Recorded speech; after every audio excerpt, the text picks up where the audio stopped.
Türkmenistan'ın rahatlarının yurdun içinde ve daşında yokoru bilim almağı kıyınlaşar. Azatlık Radyosu'nun haberçileri yurdun içindeki üniversitetlere girme için para muktarının esli yokorlananlığını haber veriyarka, Kararsız Media Çeşmesi Türkmen rahatlarının daşarı yurtlarda bilim almak mümkünçülüğünün esli çäklenenligini ma'lum edýär. Şu ayda Türkmenistan'ın üniversitetlerine ve hüner veren orta okuw jaýlaryna giriş synaglary geçer. Azatlyň habarçylary we çeşmeleri egzaminlerin okuwa girmegi kesgitlemeýänligini, okumak mümkinçiligin para bilen baglanşyklydygyny öňe sürýärler. Bu ýyl okumak isleýänler eýýem fevral aýyna saýlan okuw jaýlarynyň işgärlerine para berdiler. Sanawlar 6 ay mundan ozal düzüldi. Dip Azatlygyň Balkanabatdaky çeşme saýtdy. Azatlyň habarçysy hususan da Balkanabatda yerli bilim edaralaryna berilýän paranyň mukdarynyň geçen ýyl bilen deňeşdirilende 70 we 100% aralygynda artanlygyny habar berdi. Onuň sözlerine görä şäherdäki giriş synaglary 1 awgustdan 7 awgust aralygynda geçer.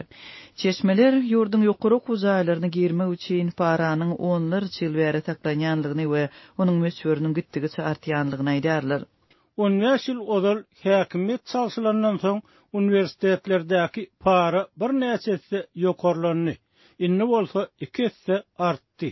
Dip Azatlyk bilen anonim gürleşen çeşme aýdýar. Onuň sözlerine görä paýtagtyň iň arzan hasaplanýan universitetlerinden biri Owa Hojalyk Universitetine berilýän para 300 000 manat töwereginde bolup, ýagny Türkmenistanyň Merkez Bankynyň kursyna görä 85 000 dollardan geçýär. Ýurdun ýylatynyň aglawa böleginiň ýyllyk girdijesiniň onlar çetse ýokary bolan bu paranyň möçberi ýylatyň ýokary bilim almak üçin ýeketäk päsgelçilikdäl okuwa girmek üçin talap edilýän resmi namalaryň sany we dürli dokumentlary şol sanda COVID-19 testini şeýle hem 3 arka resmi namasyny hem garyndaşlarynyň arasynda suut edilenlerin ýokdugynyň subutnamasyny öz için alýar. Indi garyndaşlarynyň suut edilmänligi hakynda kagys daşary ýurtlara okamaga gidýänlerden hem talap edilýär. Şunuň bilen baglykda şeýle spravkany edilmäge islegler artýarka ony pula satýan hyzmatlar hem rekord derejede köpelýär. Barlykda Türkmenistanyň kronikasy neşri daşary ýurtlarda döwlet maksatnamalary boýunça okamaga ruhsat berilýän adamlaryň sanynyň 4 we 5 000 aralygyndan 2 000 çenli adalandygyny we Türkmenistanyň ikrar edýän daşary ýurt okuw jaýlarynyň sanynyň hem çäklendirilendligini habar berýär. Bu sanyw türkmen raýatlarynyň daşary ýurt universitetlerinde okumak üçin gitmäge ruhsat almak we okuw çykdyjysyny resmi kurs boýunça manatda tölemek mümkinçiligini üpçün edýär.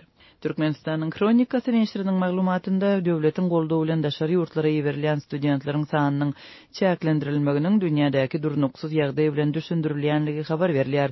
Durnuksyz ýagdaý Kazaksstandaky ýanwar wakalaryna, Ukrainadaky sebäşe, Garagalpakstandaky soňky protestleri we epidemiologik ýagdaýa degişli diýip neşr belliýär. Ortaýyň fevral aýynda Ukraina esassız hüjüme başlanandan soň Türkmenistanly müňlerçe student watanyna dolanmakda kynçylyk çekipdi. Türkmenistan daşary ýurtlarda okuyan öz raýatlarynyň sany barada statistikany çap etmeýär. Türkmenistanly studentlaryň bilim alýan birnäçe ýurdunyň resmi statistikalarına görä olaryň sany 10 000lerçe bolup, Türkmenistanlylaryň köpüsi öz hatabyny okuyar. Türkmenistanyň kronikasy daşary ýurtlarda öz hatabyny okamak isleýän türkmen raýatlarynyň şol ýurtdan çykyp bilmezliginiň hem ehtimallygynyň ýokardygyny belliýär.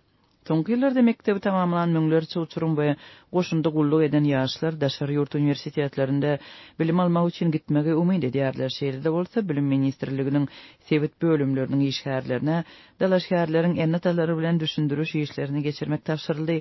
Resmiler ennatalary bu çäklendirmeleriň wagtlaýyn we indiki ýyl ýatyrylmagyna garaşylýanlygyny düşündirmeli diýip neşir belliýär. Azatlyk Radiosu bu barada Türkmenistanyň bilim ministrliginden maglumat alyp bilmedi.